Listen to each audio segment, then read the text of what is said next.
ਕਰਮਚਾਰੀਆਂ ਦਾ ਵਿਸ਼ਵਾਸ ਸਰਕਾਰ ਦੇ ਵਿੱਚ ਹੋਣਾ ਚਾਹੀਦਾ ਹੈ। ਉਹਦੇ ਵਾਸਤੇ ਅਸੀਂ ਕਰਮਚਾਰੀਆਂ ਦੇ ਪਹਿਲਾਂ ਡੀਏ ਵੀ ਦਿੱਤੇ ਹੈ, ਉਹਨਾਂ ਨੇ ਹੜਤਾਲ ਵਾਪਸ ਲਈ ਹੈ, ਉਹਦੇ ਲਈ ਉਹਨਾਂ ਦਾ ਧੰਨਵਾਦੀ ਹਾਂ। ਤੇ ਅੱਜ ਇੱਕ ਅਹਿਮ ਫੈਸਲਾ ਕਰਕੇ ਪੰਜਾਬ ਸਰਕਾਰ ਦੀ ਕੈਬਨਿਟ ਨੇ 36,000 ਇੰਪਲਾਈਜ਼ ਨੂੰ ਪੱਕੇ ਕਰਨ ਦਾ ਫੈਸਲਾ ਕੀਤਾ ਹੈ। ਇਹਦੀ ਡਿਟੇਲਸ ਅਸੀਂ ਵਿਧਾਨ ਸਭਾ ਦੇ ਵਿੱਚ ਇੱਕ ਬਿੱਲ ਦੇ ਰਾਹੀਂ ਲਿਆ ਕੇ ਤੁਹਾਨੂੰ ਦੇਵਾਂਗੇ। ਸੋ ਇਹ ਕਰਮਚਾਰੀਆਂ ਲਈ ਇੱਕ ਬਹੁਤ ਬੜਾ ਤੋਹਫਾ ਹੈ ਕਿ ਅਸੀਂ 36,000 ਕਰਮਚਾਰੀਆਂ ਨੂੰ ਪੱਕਾ ਕਰਨ ਜਾ ਰਹੇ ਹਾਂ। ਇਸ ਦੇ ਨਾਲ ਹੀ ਪੰਜਾਬ ਦੇ ਵਿੱਚ ਜਿਹੜੇ ਡੀਸੀ ਰੇਟ ਹੈ ਉਹ ਘੱਟ ਹੈ, ਜਿਹਦੇ ਨਾਲ ਤਨਖਾਹਾਂ ਘੱਟ ਮਿਲ ਰਹੀਆਂ।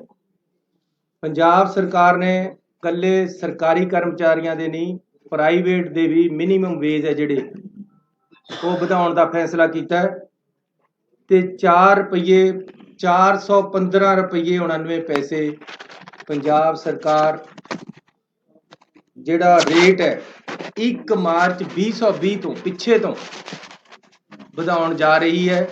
ਵਧਾ ਦਿੱਤੇ, ਮਤਲਬ ਕੈਬਨਿਟ 'ਚ ਪਾਸ ਹੋ ਗਿਆ ਹੈ ਤੇ ਇਹਦੇ ਨਾਲ 1 ਮਾਰਚ ਤੋਂ ਲੈ ਕੇ ਅੱਜ ਤੱਕ ਦੇ ਡੀਸੀ ਰੇਟ ਮਿਨੀਮਮ ਵੇਜ ਹੈ ਜਿਹੜੇ ਉਹਦੇ ਬਕਾਏ ਵੀ ਮਿਲਣਗੇ ਤੇ ਅੱਗੇ ਨੂੰ ਵੀ ਜਿਹੜਾ 415 ਰੁਪਈਆ ਰੇਟ ਹੈ ਮਿਨੀਮਮ ਵੇਜ ਹੈ ਉਹ ਵੱਧ ਜਾਏਗਾ।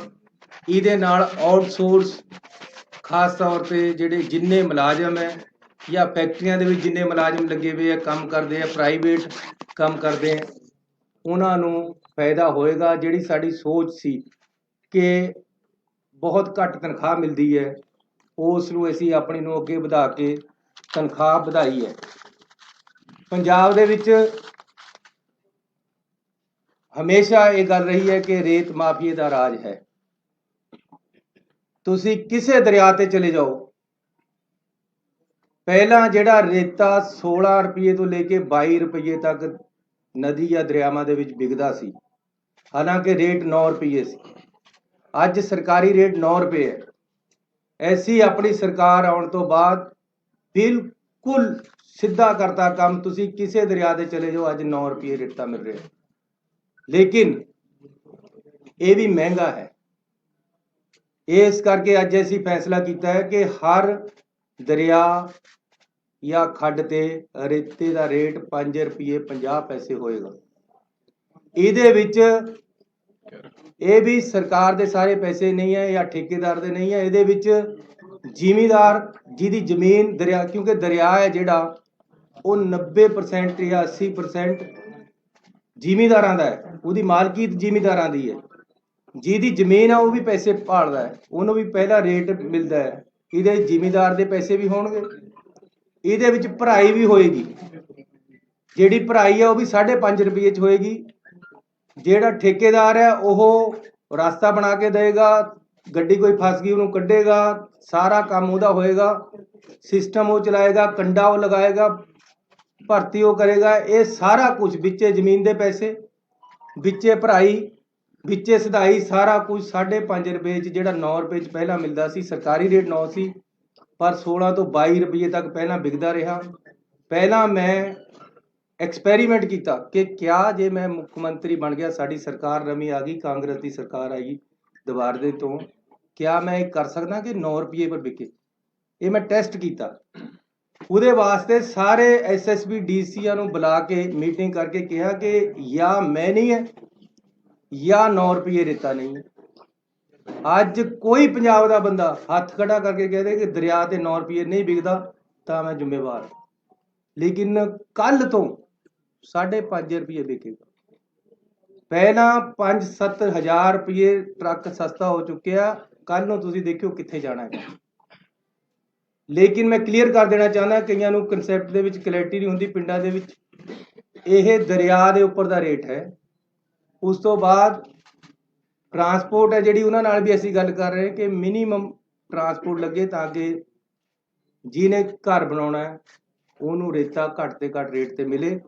ਲੇਕਿਨ ਇਹ ਕਿਉਂਕਿ ਠੇਕਾ 31 ਮਾਰਚ ਤੱਕ ਦਿੱਤਾ ਹੋਇਆ ਪਹਿਲਾਂ ਤੋਂ, ਇਹ ਪਾਲਿਸੀ ਸਾਨੂੰ ਬਹੁਤ ਹੀ ਪਸੰਦ ਨਹੀਂ ਆ ਰਹੀ, ਪਰ ਸਾਨੂੰ ਕੋਰਟਾਂ ਕਚਹਿਰੀਆਂ ਤੋਂ ਬਚਣ ਲਈ ਫਿਲਹਾਲ ਅਸੀਂ ਇਹਨੂੰ ਬਹੁਤ ਘੱਟ ਕਰਤੇ ਲਿਆਏ ਹਾਂ। ਅਲਟੀਮੇਟਲੀ ਅਸੀਂ ਆਪਣਾ ਜਦ ਅਗਲਾ ਵਿਜ਼ਨ ਦੇਵਾਂਗੇ ਉਹਦੇ 'ਚ ਅਸੀਂ ਦੱਸਾਂਗੇ ਅਸੀਂ ਕਿਸ ਤਰ੍ਹਾਂ, ਉਹਦੇ ਸਾਡੀ ਪਾਰਟੀ ਡਿਸਾਈਡ ਕਰੇਗੀ ਕਿਸ ਤਰ੍ਹਾਂ ਅਸੀਂ ਅੱਗੇ ਨੂੰ ਰੇਤਾ ਵੇਚਣਾ ਤੇ ਕਿਸ ਤਰ੍ਹਾਂ ਕਰਨਾ ਹੈ। ਲੇਕਿਨ ਅੱਜ ਬਹੁਤ ਸਸਤਾ ਰੇਟ ਹੈ ਸੀ, ਜਿਹਦੇ 'ਚ ਭਰਾਈ ਵੀ ਹੈ, ਜਿਹਦੇ ਜ਼ਿਮੀਂਦਾਰ ਦੇ ਪੈਸੇ ਵੀ ਹੈ, ਜਿਹਦੇ ਸਧਾਈ ਵੀ ਹੈ, ਦਰਿਆ 'ਚੋਂ ਬਾਹਰ ਵੀ ਕੱਢਣਾ ਹੈ। ਉਹ ਅਸੀਂ ਰੇਟ 5.5 ਰੁਪਏ ਕਰਤਾ, ਜਿਹੜਾ ਕਿ 4 ਗੁਣਾ ਘੱਟ ਹੋਇਆ ਹੈ। ਸਾਡੀ ਉਹ ਪਿਛਲੀ ਸਰਕਾਰ ਤੇ ਪਿਛਲੀ ਬਾਦਲਾਂ ਦੀ ਸਰਕਾਰਾਂ ਨਾਲੋਂ ਤਾਂ ਸ਼ਾਇਦ ਇਹ 6 ਗੁਣਾ ਘੱਟ ਹੋ ਗਏ।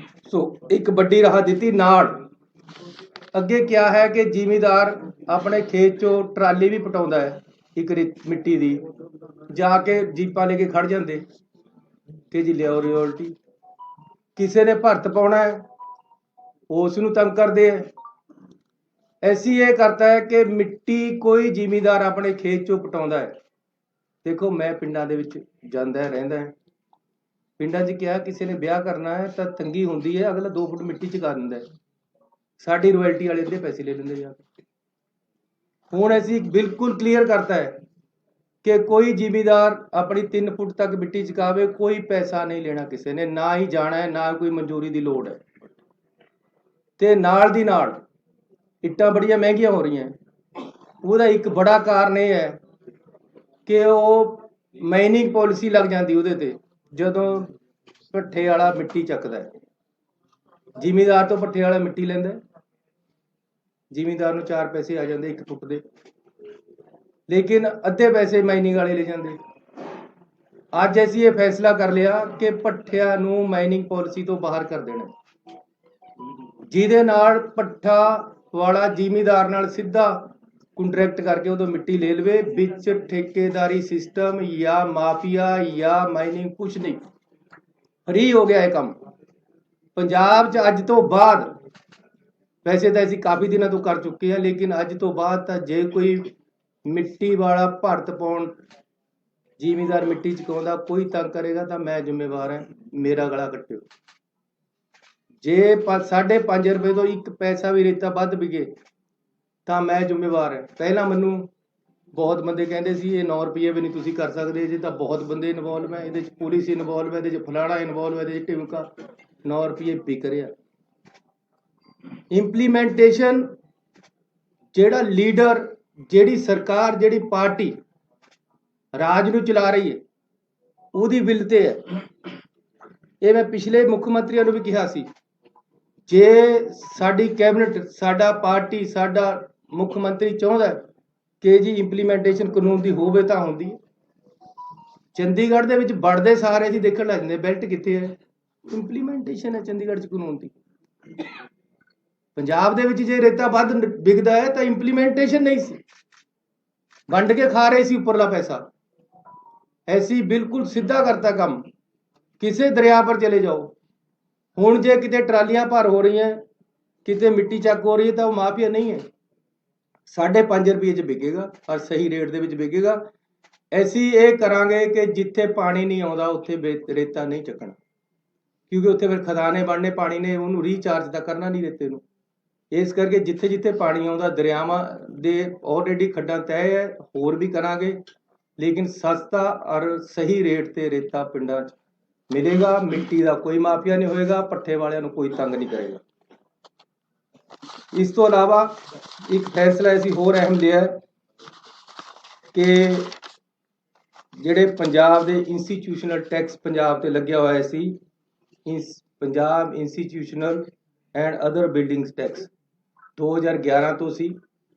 ਉਸ ਦਿਨ ਮੈਨੂੰ, ਜਿਸ ਦਿਨ ਅਸੀਂ ਗਏ ਹੈ ਲੁਧਿਆਣੇ, ਉਸ ਦਿਨ ਅਸੀਂ ਅਨਾਉਂਸ ਕੀਤਾ ਸੀ, ਅੱਜ ਕੈਬਨਿਟ ਨੇ ਪਾਸ ਕਰ ਦਿੱਤਾ। 2012 ਤੋਂ ਜਿੰਨਾ ਟੈਕਸ ਬਣਦਾ ਸੀ ਅਸੀਂ ਉਹ ਮਾਫ ਕਰ ਦਿੱਤਾ। ਅੱਗੇ ਨੂੰ ਵੀ ਇਹ ਟੈਕਸ ਹੈ ਜਿਹੜਾ ਪੰਜਾਬ ਤੇ ਨਹੀਂ ਲੱਗੇਗਾ।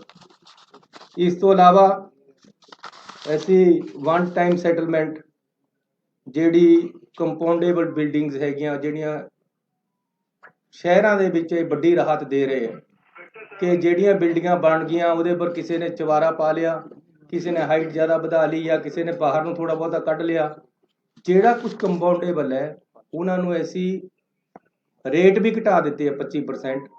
ਉਹਨਾਂ ਨੂੰ ਦੁਬਾਰੇ ਲੀਗਲਾਈਜ਼ ਕਰਨ ਦਾ ਇੱਕ ਵਨ ਟਾਈਮ ਪਾਲਿਸੀ ਲੈ ਕੇ ਆਏ ਹੈ, ਜਿਹੜੀ ਕਿ ਕੱਲ ਤੋਂ ਚਾਲੂ ਹੋ ਜਾਏਗੀ।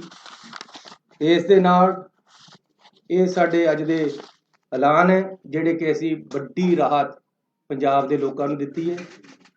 ਸਾਡੇ ਐਡਵੋਕੇਟ ਜਨਰਲ ਸਾਹਿਬ ਨੇ, ਤੁਹਾਨੂੰ ਤੁਸੀਂ ਜਾਣਦੇ ਹੋ, ਕਾਫੀ ਦਿਨਾਂ ਤੋਂ ਅਸਤੀਫਾ ਦਿੱਤਾ ਹੋਇਆ ਸੀ। ਅੱਜ ਕੈਬਨਿਟ ਨੇ ਉਹਨੂੰ ਮਨਜ਼ੂਰ ਕਰ ਲਿਆ। ਗਵਰਨਰ ਸਾਹਿਬ ਕੋਲ ਭੇਜਾਂਗੇ, ਜਦੋਂ ਅੱਜ ਹੀ ਸ਼ਾਇਦ ਪਾਸ ਹੋ ਜਾਏਗਾ, ਕੱਲ੍ਹ ਨੂੰ ਅਸੀਂ ਨਵਾਂ ਐਡਵੋਕੇਟ ਜਨਰਲ ਲਗਾਵਾਂਗੇ। ਇਸ ਤੋਂ ਇਲਾਵਾ DGP ਦੀ ਜਿਹੜੀ ਪੋਸਟਿੰਗ ਹੈ, ਜਿੰਨੇ 30 ਸਾਲ ਤੋਂ ਉੱਪਰ ਦੇ, ਇਹ ਕਾਨੂੰਨ ਹੈ, ਜਿਨ੍ਹਾਂ ਦੀ 30 ਸਾਲ ਨੌਕਰੀ ਹੋ ਗਈ ਹੈ, ਉਹਨਾਂ ਦਾ ਅਸੀਂ ਆਲਰੇਡੀ ਭੇਜ ਚੁੱਕੇ ਸਾਰਿਆਂ ਦੇ ਨਾਮ, ਸਾਤੋਂ ਸਾਰਿਆਂ ਦੇ ਨਾਮ ਮੰਗੇ ਗਏ ਹੈ। ਉਹਨਾਂ ਵਿੱਚੋਂ ਇੱਕ ਪੈਨਲ ਬਣਾ ਕੇ ਕੇਂਦਰ ਸਰਕਾਰ ਭੇਜੇਗੀ। ਉਹ ਪੈਨਲ ਵਿੱਚੋਂ ਅਸੀਂ DGP ਨਵਾਂ ਲਗਾਵਾਂਗੇ। ਜਿਹੜਾ ਪੈਨਲ ਆਏਗਾ, ਇਹ ਪਹਿਲਾਂ ਤੋਂ ਇੱਕ ਪ੍ਰਿੰਸੀਪਲੀ ਕਲੀਅਰ ਹੋਇਆ। ਸੋ ਮੈਂ ਤੁਹਾਡਾ ਧੰਨਵਾਦੀ ਹਾਂ ਕਿ ਤੁਸੀਂ ਅੱਜ ਇੱਥੇ ਆਏ ਹੋ। ਪੰਜਾਬ ਦੇ ਵੱਡੇ ਐਲਾਨ ਹੋਏ ਹੈ। ਪਰਸੋਂ ਨੂੰ ਸਾਡਾ ਵਿਧਾਨ ਸਭਾ ਦਾ ਸੈਸ਼ਨ ਹੈ, ਉਹਦੇ ਵਿੱਚ ਅਸੀਂ ਬਿਜਲੀ ਸਮਝੌਤਿਆਂ ਬਾਰੇ ਬਿੱਲ ਲੈ ਕੇ ਆਵਾਂਗੇ। ਕਿਸਾਨਾਂ ਬਾਰੇ ਜਿਹੜੇ ਕਾਲੇ ਕਾਨੂੰਨ ਬਣੇ ਹੈ, ਉਹਦੇ ਬਾਰੇ ਵਿੱਚ ਰੈਜੂਲੇਸ਼ਨ ਤੇ ਕੁਝ ਬਿੱਲ ਆਉਣਗੇ। ਇਸ ਦੇ ਨਾਲ ਹੀ ਜਿਹੜਾ 50 ਕਿਲੋਮੀਟਰ ਅੰਦਰ BSF ਆਉਣ ਦਾ ਫੈਸਲਾ ਹੈ, ਉਹਦੇ ਬਾਰੇ ਵਿੱਚ ਵੀ ਅਸੀਂ ਇਹ ਵਿਧਾਨ ਸਭਾ ਦੇ ਵਿੱਚ ਇਹ ਮਸਲਾ ਰੱਖਾਂਗੇ ਤੇ ਇਹਦੇ ਬਾਰੇ ਰੈਜੂਲੇਸ਼ਨ ਲੈ ਕੇ ਆਵਾਂਗੇ। ਸੋ ਮੈਂ ਧੰਨਵਾਦੀ ਹਾਂ ਆਪਣੇ ਮੰਤਰੀ ਸਾਹਿਬਾਨ ਦਾ। ਸਾਡੀ ਪਾਰਟੀ ਦੇ ਪ੍ਰਧਾਨ ਸਾਹਿਬ ਵੀ ਸਾਡੇ ਵਿਚਕਾਰ ਆਏ ਹੈ, ਉਹਨਾਂ ਦਾ ਵੀ ਮੈਂ ਸਵਾਗਤ ਵੀ ਕਰਦਾ, ਉਹਨਾਂ ਦਾ ਧੰਨਵਾਦ ਵੀ ਕਰਦਾ। ਤੇ ਹੁਣ ਮੈਂ ਪ੍ਰਧਾਨ ਜੀ ਨੂੰ ਬੇਨਤੀ ਕਰਾਂਗਾ।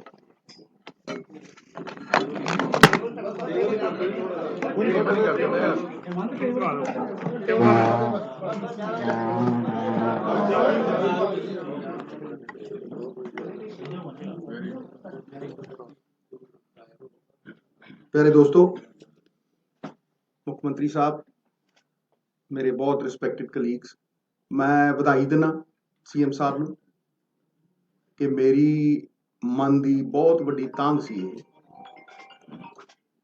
ਕਿ ਰੇਤੇ ਦੇ ਰੇਟ ਫਿਕਸ ਹੋਣ। ਮੈਂ ਪਹਿਲੇ ਦਿਨ ਤੋਂ ਕਹਿਣਾ, ਜਿਸ ਦਿਨ ਰੇਤੇ ਦੇ ਰੇਟ ਫਿਕਸ ਹੋਣਗੇ, ਮਾਫੀਆ ਉਸੇ ਦਿਨ ਮਰ ਜਾਏਗਾ। ਅਗਰ ਤੁਸੀਂ ਸ਼ਰਾਬ ਵੀ ਵੇਚਦੇ ਹੋ, ਬੋਤਲ ਦੇ ਉੱਤੇ ਰੇਟ ਹੁੰਦਾ। ਰੇਟ ਜਦੋਂ ਫਿਕਸ ਨਹੀਂ ਹੁੰਦਾ, ਸਪਲਾਈ ਤੇ 170 ਸਾਲ ਦੀ ਪਈ ਹੈ ਪੰਜਾਬ 'ਚ, ਸਪਲਾਈ ਰੋਕ ਦਿੱਤੀ ਜਾਂਦੀ ਹੈ। ਔਰ ਜਿਹੜੀ ਟਰਾਲੀ ਮੈਂ ਰਿਕਮੈਂਡ ਕਰਦਾ ਸੀਗਾ 1000 ਰੁਪਏ ਨੂੰ, ਕਿਉਂਕਿ ਟਰਾਲੀ ਦਾ ਰੇਟ ਫਿਕਸ ਹੋਣਾ ਚਾਹੀਦਾ। 1200, 1000, 1300, ਉਹ 5000 ਦੀ ਵੀ ਵਿਕੀ ਹੈ, ਉਹ 10000 ਦੀ ਵੀ ਵਿਕੀ ਹੈ। ਔਰ ਇਹ ਸਟੇਟ ਦਾ ਰਿਸੋਰਸ ਹੈ। ਜਿਹੜੀਆਂ ਅਮੈਨਿਟੀਜ਼ ਅੱਜ CM ਸਾਹਿਬ ਦੇ ਰਹੇ ਨੇ, ਇਹ ਵਧਾਈ ਦੇ ਪਾਤਰ ਨੇ, ਪਰ ਇਹਨਾਂ ਅਮੈਨਿਟੀਜ਼ ਨੂੰ ਸਸਟੇਨ ਕਰਨ ਦੇ ਲਈ ਸਟੇਟ ਦੇ ਖਜ਼ਾਨੇ 'ਚ ਬਲ ਚਾਹੀਦਾ। ਇਹ ਤਾਂ ਹੀ ਸਸਟੇਨ ਹੋਣਗੀਆਂ। ਔਰ ਉਹ ਸਸਟੇਨ ਕਰਨ ਦੇ ਲਈ ਮੈਂ ਤੁਹਾਨੂੰ ਅੱਜ ਦਾਅਵੇ ਨਾਲ ਕਹਿਣਾ ਕਿ ਐਜੂਕੇਸ਼ਨ ਦੇ ਜਿੰਨੇ ਧਰਨੇ ਲੱਗ ਰਹੇ ਆ, ਅਗਰ ਸਰਪਲਸ 2000 ਕਰੋੜ ਰੁਪਇਆ, 1500 ਕਰੋੜ ਵੀ ਹੋਵੇ, ਇੱਕ ਧਰਨਾ ਨਹੀਂ ਲੱਗੂਗਾ। ਜਾਓ ਪੁੱਛ ਲਓ। ਇਸ ਕਰਕੇ ਇਹ ਜਿਹੜੀ ਫਾਈਨੈਂਸ਼ੀਅਲ ਸਟੈਬਿਲਿਟੀ ਹੈ, ਇਹਦੇ ਲਈ ਚਾਹੇ ਸ਼ਰਾਬ ਦੀ ਪਾਲਿਸੀ ਹੋਵੇ, ਚਾਹੇ ਰੇਤੇ ਦੀ ਪਾਲਿਸੀ ਹੋਵੇ, ਇਹ ਬਹੁਤ ਜ਼ਰੂਰੀ ਹੈ। ਔਰ ਅੱਜ CM ਨੇ ਪਹਿਲੀ ਪੌੜੀ ਚੜੀ, ਇੱਕ ਐਸਾ ਇਤਿਹਾਸ ਰਚਿਆ ਕਿ ਪਹਿਲੀ ਵਾਰ ਅੱਜ ਇਹ ਹੋਇਆ ਕਿ ਜੀ ਰੇਤੇ ਦਾ ਰੇਟ ਫਿਕਸ ਹੋਊਗਾ। ਹਾਲਾਂਕਿ ਮੈਂ ਇਹਨੂੰ ਬਹੁਤ ਅੱਗੇ ਲਿਜਾਣਾ ਚਾਹੁੰਦਾ, ਸਟਾਕਯਾਰਡ ਬਣਾਉਣਾ ਚਾਹੁੰਦਾ। ਔਰ ਇੱਕ ਗੱਲ ਸਾਰੀ ਦੁਨੀਆ ਸਮਝੇ, ਮੈਂ ਡੰਕੇ ਦੀ ਚੋਟ ਤੇ ਕਹਿਣਾ, ਮੇਰਾ ਬਹੁਤ ਅਧਿਐਨ ਹੈ ਇਹਦੇ ਉੱਤੇ, ਕਿਉਂਕਿ ਮੈਂ ਜਾਣਦਾ ਕਿ ਪੰਜਾਬ ਦੀ ਸਰਵਾਈਵਲ ਇਹਦੇ ਨਾਲ ਜੁੜੀ ਹੋਈ ਹੈ। ਉਹ ਕੀ ਹੈ ਕਿ there is nothing called the sand mafia, it is the transport mafia। ਰੇਤਾ ਬੁੱਕਲ 'ਚ ਨਹੀਂ ਕੋਈ ਲਿਜਾ ਸਕਦਾ, ਰੇਤਾ ਟਰੱਕਾਂ 'ਚ ਜਾਂਦਾ। ਔਰ ਅਗਰ ਸਟਾਕਯਾਰਡ 'ਚੋਂ ਸਰਕਾਰੀ ਟਰੱਕਾਂ ਦੇ ਵਿੱਚ ਜਾਏਗਾ ਤੇ ਉਹ ਸਰਕਾਰੀ ਟਰੱਕ ਦਾ ਰੰਗ ਹੋਏਗਾ ਇਹ ਨਹੀਂ ਆ ਵੀ ਛੋਟੀ ਜੀ ਸੜਕ ਦੇ ਉੱਤੇ ਜਿਹੜਾ ਮਰਜ਼ੀ ਟਿੱਪਰ ਦੜਾਤਾ, ਤੇ ਫਿਰ ਉਹਦੀ ਚੈਕਿੰਗ ਹੋ ਸਕਦੀ ਹੈ।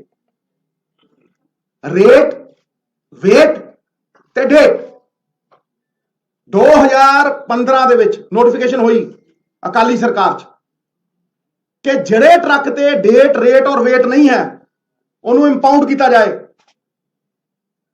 7 ਸਾਲਾਂ 'ਚ ਦੱਸੋ ਕਿੰਨੇ ਟਰੱਕ ਇੰਪਾਊਂਡ ਹੋਏ ਆ? ਦੱਸੋ, ਇੱਕ ਹੋਇਆ ਹੋਵੇ ਤਾਂ ਦੱਸੇ। ਬਾਹਰੋਂ ਟਰੱਕ ਆਉਂਦਾ, ਪਠਾਨਕੋਟ ਤੋਂ ਟਰੱਕ ਆਉਂਦਾ, ਗੁੰਡਾ ਟੈਕਸ ਲਿੱਤਾ ਜਾਂਦਾ ਉਹਨਾਂ ਤੋਂ 5000, ਕਿਸੇ ਤੋਂ 7000, ਅਗਲਾ 25000 26000 ਦਾ ਟਰੱਕ ਲੈ ਕੇ ਆਉਂਦਾ ਬਾਹਰੋਂ, ਤੇ ਇੱਥੇ 15000 ਦਾ ਵੇਚਦਾ ਹੈ।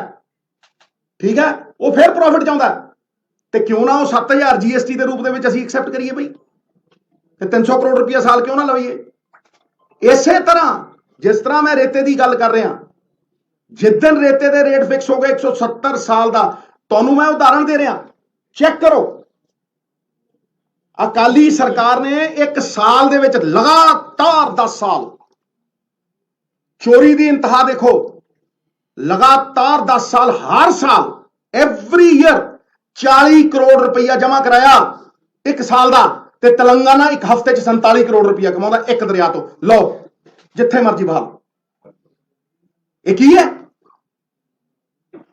ਇਹ ਚੋਰੀ ਨਹੀਂ ਹੈ, ਇਹ ਚੋਰੀ ਤੋਂ ਬਹੁਤ ਅੱਗੇ ਵਾਲੀ ਚੀਜ਼ ਹੈ।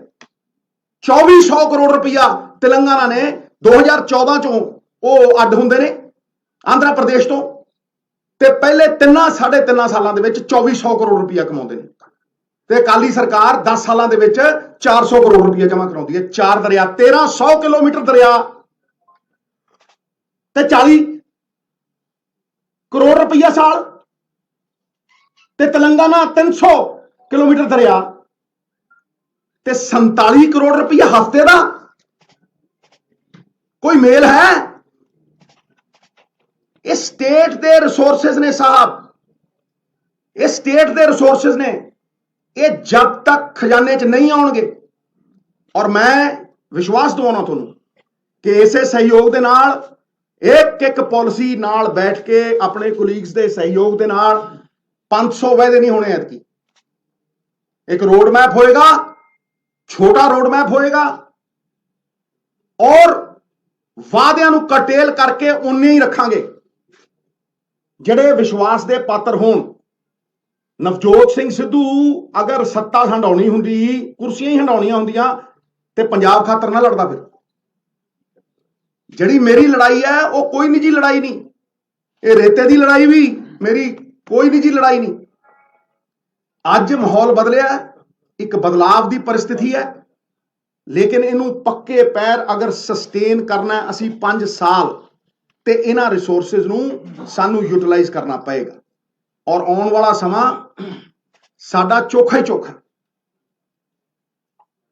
ਇਸ ਗੱਲ ਦੇ ਉੱਤੇ ਮੈਂ ਪਹਿਰਾ ਦਿੰਦਾ ਰਹੂੰਗਾ, ਔਰ ਮੇਰਾ ਪਾਰਟੀ ਵੱਲੋਂ ਇਹ ਜੋ ਇਹਨਾਂ ਨੇ ਕਿਹਾ ਕੱਲ ਕੈਬਨਿਟ ਦੇ ਵਿੱਚ ਅਗਰ ਡਿਸੀਜਨ ਹੁੰਦੇ ਆ, ਮੇਰਾ ਪਾਰਟੀ ਵੱਲੋਂ 110% ਸਹਿਯੋਗ, ਨਾਲੇ ਚੀਫ ਮਿਨਿਸਟਰ ਨੂੰ, ਨਾਲੇ ਸਾਰਿਆਂ ਨੂੰ, ਇਹਦੇ 'ਚ ਕੋਈ ਸ਼ੱਕ। बहुत बहुत धन्यवाद जी सर। हाँ जी, हाँ बोलो बोलो बोलो बोलो बोलो, जुग जुग जियो मेरे प्यारे, बोलो।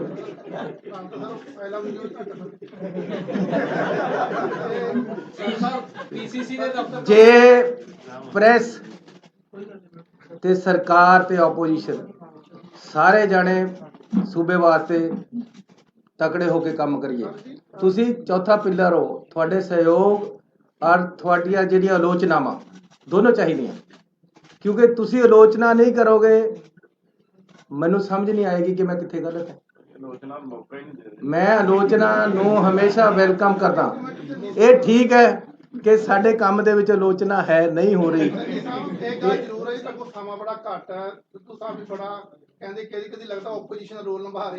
करना चाहिए। पार्टी सुप्रीम है, पार्टी दियां आइडियोलॉजी ਨੂੰ ਅਸੀਂ ਇੰਪਲੀਮੈਂਟ ਕਰਨਾ, and we are here to implement their ideologies. ਕੋਈ ਹੈ ਨਹੀਂ ਉਹਨਾਂ ਨੇ ਸਰਕਾਰੀ ਸਰ। ਇੱਕ ਤਾਂ ਜਿਹੜੀ ਮਾਫੀਆ ਦੀ ਗੱਲ ਚੱਲਦੀ ਪਈ ਹੈ, ਮੈਂ ਫਿਰ ਨਾਮ ਵੀ ਲੈ ਦਿੰਦਾ ਕਿ ਰੋਪੜ ਦੇ ਵਿੱਚ ਸਰ ਕਈ ਖੱਡਾਂ ਇਦਾਂ ਕੋ ਰੋਪੜ ਦੇ ਵਿੱਚ ਆ, ਬਾਕੀ ਹੈ ਜਿਹੜੀ ਲੀਗਲਾਈਜ਼ ਖੱਡ ਹੈ ਉਹ ਚੱਲਦੀ ਨਹੀਂ ਹੈ।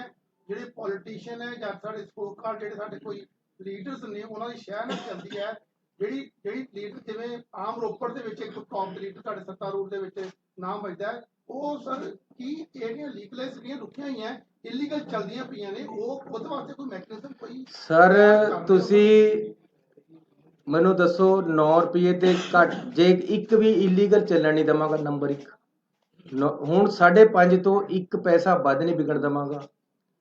ਜਾਂ ਪੈਸਾ ਸਰਕਾਰ ਨੂੰ ਆਏਗਾ ਜਾਂ ਲੋਕਾਂ ਨੂੰ ਜਾਏਗਾ, ਇਹਦੇ ਵਿੱਚ ਕਿਤੇ ਨਹੀਂ। ਤੁਸੀਂ ਇਹਨਾਂ ਨੇ ਉਹਨੇ ਟਰਾਲੀ ਦੀ ਗੱਲ ਕਰੀ ਹੈ, ਜਿਹੜਾ ਮੈਂ ਅੱਜ ਰੇਟ ਦਿੱਤਾ ਮੇਰੀ ਆਪਣੀ ਸਰਕਾਰ ਨੇ, ਸਾਡੀ ਪਾਰਟੀ ਦੀ ਸਰਕਾਰ ਨੇ 5.5 ਰੁਪਏ, ਉਹਦੇ ਨਾਲ 800 ਰੁਪਏ ਦੀ ਟਰਾਲੀ ਭਰਦੀ। ਅੱਜ ਤੱਕ ਕਦੇ ਸੁਣਿਆ 800 ਰੁਪਏ ਦੀ ਟਰਾਲੀ ਭਰ ਜਾਏਗੀ ਰੇਤੇ ਦੀ? ਔਰ ਇਹਦੇ ਵਿੱਚ ਭਰਾਈ ਵੀ ਹੈ, ਇਹਦੇ ਵਿੱਚ ਚੁਕਾਈ ਵੀ ਹੈ, ਇਹਦੇ ਵਿੱਚ ਠੇਕੇਦਾਰ ਜ਼ਿਮੀਦਾਰ ਦੇ ਪੈਸੇ ਵੀ ਹੈ। ਅਗਲਾ ਆਵੇ, ਮੈਂ ਕਹਿੰਦਾ ਜੀ ਤੁਸੀਂ ਇਹ ਦਰਿਆ ਦਾ ਰੇਟ ਹੈ, ਕੋਈ ਬੰਦਾ ਆਪਣੀ ਟਰਾਲੀ ਲਿਆ ਕੇ ਭਰਾ ਲਵੇ, ਕੋਈ ਆਪਣਾ ਟਰੱਕ ਲਿਆ ਕੇ ਭਰਾ ਲਵੇ। ਟਰਾਂਸਪੋਰਟ ਜੇ ਜ਼ਿਆਦਾ ਪੈਸੇ ਲੈਂਦਾ ਆਪਣਾ ਟਰੱਕ ਕਰਕੇ ਲਿਆਓ, ਅਸੀਂ ਤਾਂ ਤੁਹਾਨੂੰ ਭਰ ਕੇ ਦੇਣਾ, ਭਰ ਕੇ ਵੀ ਦੇਵਾਂਗੇ। ਜੇ ਅਗਲਾ ਆਪਣੀ ਜੇਸੀਬੀ ਨਾਲ ਭਰਦਾ ਆ ਕੇ ਤਾਂ 1 ਰੁਪਿਆ ਸੈਂਕੜਾ ਭਰਾਈ ਦਾ ਰੇਟ ਹੈ, ਉਹ ਘੱਟ ਹੋ ਜਾਏਗਾ। ਸੋ ਬਹੁਤ ਹੀ ਲਿਬਰਲ ਔਰ ਲੋਕਾਂ ਦੇ ਪੱਖੀ ਐਸੀ ਪਾਲਿਸੀ ਲੈ ਕੇ ਆਏ ਹੈ। ਲੇਕਿਨ ਫਿਰ ਮੈਂ ਕਹਿੰਦਾ ਕਿ ਸਾਡੀ ਪਾਰਟੀ ਦਾ ਵਿਜ਼ਨ ਹੈ ਜਿਹੜਾ, ਉਹ ਆਉਣ ਵਾਲੇ ਸਮੇਂ 'ਚ ਅਸੀਂ ਲਾਗੂ ਕਰਾਂਗੇ ਔਰ ਨਵੀਂ ਪਾਲਿਸੀ ਜਿਹੜੀ ਅਸੀਂ ਇੱਕ ਵਿਜ਼ਨ ਦੇਵਾਂਗੇ ਤੇ ਕੋਈ ਖੱਡ ਐਸੀ ਇਲੀਗਲ ਚੱਲਣ ਨਹੀਂ ਦੇਵਾਂਗੇ। ਠੀਕ ਹੈ, ਪਿਛਲੇ ਸਮੇਂ 'ਚ ਜਿਹੜਾ ਕੁਝ ਹੋਇਆ ਤੁਹਾਨੂੰ ਵੀ ਪਤਾ ਹੈ, ਕੌਣ ਮਜੀਠੀਆ ਸੀ, ਕੌਣ ਸੀ, ਕਿੱਥੇ ਕਿੱਥੇ ਕਿਸ ਤਰ੍ਹਾਂ ਚੱਲਦਾ ਰਿਹਾ। ਇਹੀ ਇੱਥੇ ਸੁਖਬੀਰ ਸੀਗਾ, ਇਹੀ ਕੁਝ ਇੱਥੇ ਹੋਇਆ। ਲੇਕਿਨ ਭਰਾਵੋ ਇੱਕ ਗੱਲ ਦੱਸ ਦੇਣਾ, ਹੁਣ ਲੋਕਾਂ ਦੀ ਸਰਕਾਰ ਹੈ, ਮੈਂ ਲੋਕਾਂ ਨੂੰ ਕਹਿ ਦੇਣਾ ਕਿ ਆਪਣਾ ਮੋਬਾਈਲ ਲੈ ਕੇ ਖੜ ਜਾਓ, ਉੱਥੇ ਮੇਰੇ ਨੌਜਵਾਨ ਮੁੰਡੇ ਖੜਨਗੇ। ਪੁਲਿਸ ਵਾਲਿਆਂ ਨੂੰ ਕਹਿਤਾ ਜਾਂ ਤੁਸੀਂ ਨਹੀਂ ਜਾਂ ਮੈਂ ਨਹੀਂ। ਨੌਜਵਾਨ ਮੁੰਡਾ ਇੱਕ ਮੈਨੂੰ ਕੋਈ ਵੀਡੀਓ ਪਾ ਦੇਵੇ ਕਿ ਜੀ ਨੇ ਮੇਰੇ ਤੇ 5.5 ਨਹੀਂ 5 ਰੁਪਏ 60 ਪੈਸੇ ਲਏ, ਜਾਂ ਉਹ ਨਹੀਂ ਆ ਮੈਂ ਨਹੀਂ।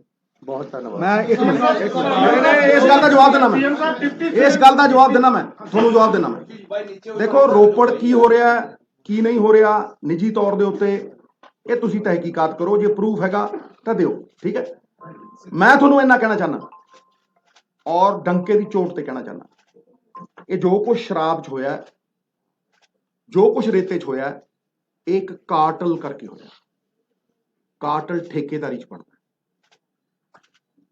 ਜਿੱਥੇ ਜਿੱਥੇ 35,000 ਕਰੋੜ ਰੁਪਏ ਕਮਾਏ ਗਏ, ਜਿੱਥੇ ਜਿੱਥੇ 3 ਸਾਲਾਂ ਦੇ ਵਿੱਚ 2,500 ਕਰੋੜ ਰੁਪਏ ਕਮਾਏ ਗਏ 300 ਕਿਲੋਮੀਟਰ ਦਰਿਆ ਚੋਂ, ਉੱਥੇ ਸਟੇਟ ਓਨਡ ਸੀ, ਉਹ ਉੱਥੇ ਕਾਰਪੋਰੇਸ਼ਨ ਸੀ। ਮੈਂ ਤੁਹਾਡੀ ਗੱਲ ਦਾ ਜਵਾਬ ਦੇ ਰਿਹਾ।